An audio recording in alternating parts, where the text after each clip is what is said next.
Hey guys, so Lord here, back again with another review, and today we'll be taking a look at the Mattel Masters of the Universe Origins King Hiss.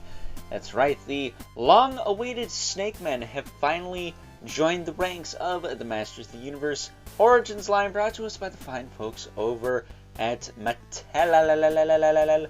What am I, The Rock? I don't know, I don't care. We're gonna jump right into it, but before we get into the meat and taters of this review, kindly moving Mr. King Hiss out of the way. Let's first take a look-see at both the front and the back of the packaging. And if there's one thing I would like to see moving forward, if this line, for one reason or another, is no longer at retail, I'd like to see some resealable packaging like the Camo Con had, because these cards are really nice, and I actually wouldn't mind, I don't know, maybe holding on to them for a while. But you all know what we do with packaging around here. So long, sayonara, see you later, get the heck out of here. Bringing Mr. King Hiss back in, completing the trilogy, trinity, whatever you want to call it, of evil rulers of Eternia. King Hiss is the final member of that triad of evil, which is pretty cool. But first of all, we need to take a look-see at the infamous mini-comic here. Here you go. Now you can go check out my buddy T-Biz's reviews of both this guy and the Thunder Punch He-Man, right? Where he goes and reads this comic. It's a interesting story. These mini comics, they get the job done. That said, I never mentioned these, but the little pamphlet that comes with this guy is actually kind of also doubles as instructions, because, well, he's got some swappable parts, we'll say, going on. We'll talk about that a little later, but here's a look at the back. At the cross cell, and if anyone can nab me these two gentlemen up here, Ratlore and CobraCon, please let me know, because I had to can my pre-order on Big Bad Toy Store, neglectfully I will say, because Four Horsemen always got to drop half a grand's worth of crap around Christmas time, and I'd quit it, because you screw me out of a lot of stuff that way. Either way, that's the mini comic. If you want to know what's inside, either go check out T-Biz's video or get your own, which is probably easier said than done right now. That said, though, King Hiss does come with his trademark snake staff and shield. And one thing to note about this shield is it does have a pin in the clip, so you can actually rotate it around, which I just noticed before I started filming. Ooh. So that's pretty cool. So you can have it facing all kinds of ways. And that's it. That's all you get with this figure. There's nothing. I'm kidding, of course. There are 3 extra somethings, but we're going to hold off on those for right now and just take a closer look at King Hiss, who looks like a Gimp Ars freak from the 80s, okay? I always thought this guy looked kind of stupid in this form, but in the snake form, we'll get into that a little later again. He does look a little bit cooler, but as it stands, I always thought he was the weakest of the 3 big bads of Eternia. Skeletor was cool because he had the skeleton, kind of Grim Reaper looking head, and then Hordak looked like a vampire. This guy's just a dude with a stupid looking helmet. Like, what? He's like not really scary looking. 2000X got this right. They gave him like an Egyptian crown and green skin. He looked kind of like a goblin.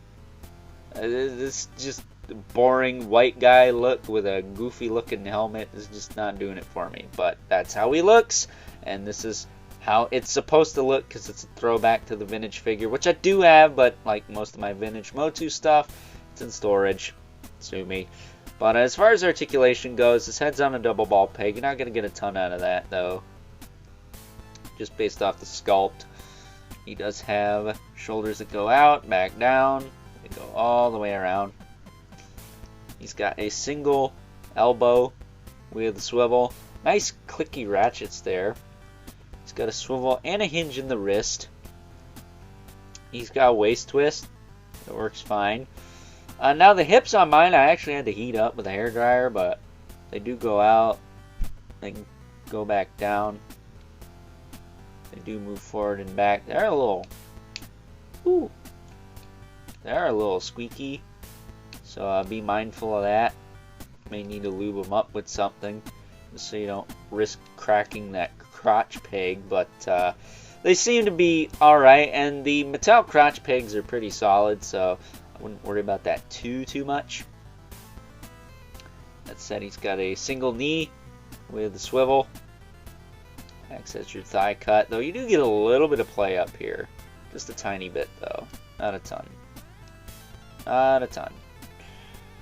And he does have a boot swivel with a hinge in the foot that is detented, and a rocker, which is pretty steep, but it should be good enough. And you use the boot swivel and you get your rocker to function properly. So, what's going on with this guy's torso? Because his armor is a little squishy, and I actually took the precaution to work these tabs loose before shooting this review, just to make life easier. So, as you all know, King Hiss's true form lies beneath this human form. This is just a disguise. So, if we take his head off, which is just on your standard double ball peg like most Origins figures, and then we take both arms off, starting with that one, and that one, we are left with just the core King Hiss figure. Now, normally you'd have to work these little tabs through, but I already did that.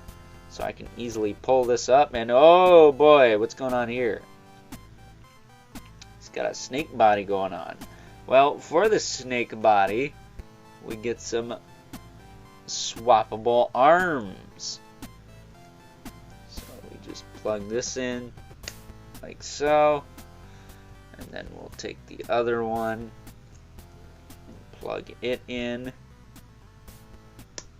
like so. Plug the new head sculpt on, which is a little snug there. Just had to get the right angle on that, but there you go. There he is in all of his serpentine glory, looking much like a Hydra from Greek mythology, which I like quite a bit.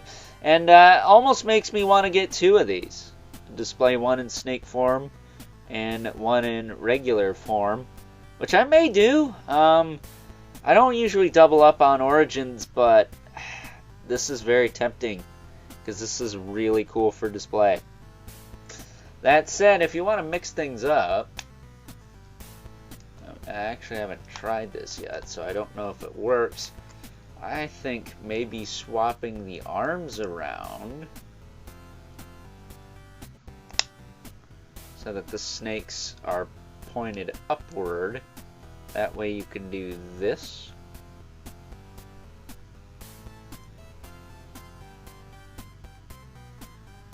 And then this. Just rotate the heads around. That way you can have them like this and have the snake heads pointing upward to where they're like even with the head. I think that's pretty cool. That's a cool look. That might be the photo for final thoughts. I'm not sure. You guys will already know by the time you watch this, but I don't know. I like that look. That's pretty cool. Or better yet, you could take off the snake bits entirely. I do really wish this was just a swappable torso, because this armor is kind of a pain in the butt to get on. You can just slide this on I'm just gonna gingerly slide these through again to make my life easier, because I'm not sure what Final Thoughts is just yet as the time I'm recording this. But you can do that, and you can easily plug in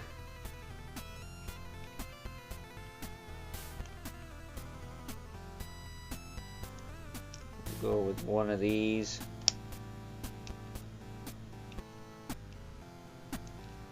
And then we'll go with the normal arm.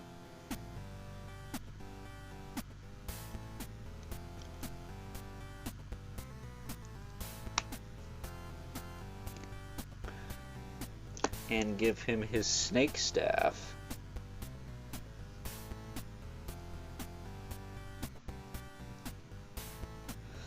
And there you can see he's kind of in like a mid-transformation, which is pretty cool. You get a lot of options with this figure, which is something we don't get all the time in Origins. So I think this is really freaking cool.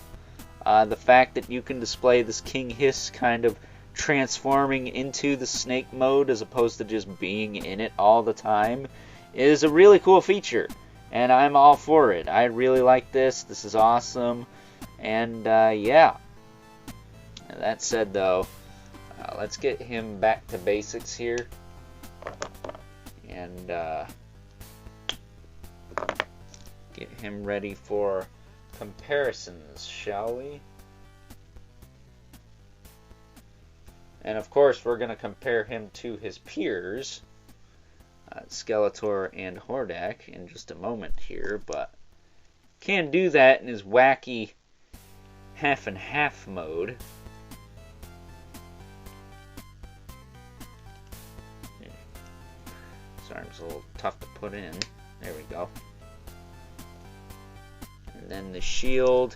Can I just say also about this shield, not to crap on Marvel Legends for the 50th time in a row, but they give us really nice clips over at Mattel that don't feel like they're going to break into a million bajillion pieces when we use them.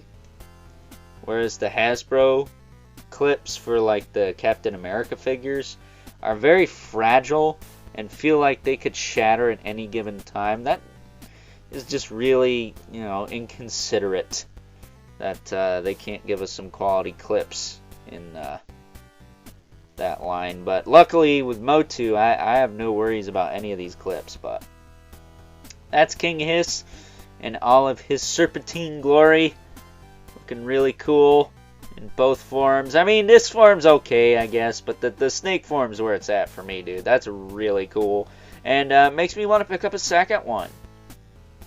Will I do that? Well, if Ratlore and Cobra Khan are a little bit easier to get a hold of, maybe this guy will be too. I'm hoping that maybe he shows up like Snout Spout and Leech did in my area, and they get a buttload of them at Walmart near here. So fingers crossed for that, I guess. But with that being said, before this review drags out any longer than it already has, let's now move on and take a look at some size comparisons. First up, and as promised, here is the mighty King Hiss, alongside his peers, the other evil rulers of Eternia, Skeletor, the Lord of Destruction, and Hordak, the ruthless leader of the Evil Horde. And of the bunch, of course, the Evil Warriors is my jam. I love Skeletor. I love the Evil Warriors. They're my number one. Evil Horde's always been my number two. And the Snake Men, just because they're not as unique, because they're just all snake dudes, has always been my least favorite of the bunch. But King Hiss is no slouch, especially in his true serpentine form. He definitely gives these two a run for their money. And last, but certainly not least, we have our two regulars, the Mythic Legion's Brother Mandibulus, the K11 Spawn. And since we're talking snakes here, hey Todd, when are we going to get a new Sandskar? Wink, wink, nudge, nudge. But with all that being said, time to wrap things up. Some final thoughts. Overall, and much like the Stridor I took a look at yesterday. Check that out if you haven't already. Would really appreciate it if you did. Fine folks over at Mattel once again took a character from the original Masters of the Universe vintage line from the 1980s and improved upon it tenfold. Because the original King Hiss was not a whole heck of a lot to write home about. I mean, yes, it had its limitations due to the engineering at the time, but even for the time, it wasn't that great. That said, up until now, with this figure and the very last Serpentine King Hiss figure from MOTU Classics, we haven't really gotten a super awesome, really fun to mess with King Hiss figure in like ever. Because even the first MOTU Classics King Hiss figure wasn't that great. I've had it before. Starting to sound like my buddy T-Biz now. Either way, you get my point. It was fine. It was serviceable, but I think the Serpentine King Hiss that had a lot more snakes going on was a little bit more 2000 XC. Probably another reason I prefer that version over to the original. Did things a little bit better. And this figure is no exception to that either. I think of all the King Hiss figures we've ever gotten, this one, as far as fun factor, is the best. Because you can mix and match the parts. You can have them in mid-transformation, which is something we've never been able to do before. And it's cheaper. Did I mention this guy's 20 bucks? 22 bucks now because of inflation, which, you know, thanks a lot, people who make my stuff. That said, though, if you've been jonesing for the Snake Men, I think you're going to be really excited and happy for what Mattel has in store for this line. And again, if anyone's got a line on Rattler and Cobra Khan, hit me up, please, because I don't want to miss out on those. So, with that being said, I hope you guys enjoyed this review. If you're so inclined, please feel free to do all the YouTube rigmarole, as well as hit me up over on Instagram at Overlord Productions. If you ever want to talk toys or anything in particular, that's the #1 best way to get a hold of yours truly. But as always, keep the comments civil, because the world sucks enough as it is, especially when you judge a book by its cover, and that book just so happens to be an evil serpentine snake monster ready to eat your effing arse. And until next time, I'll catch you guys later.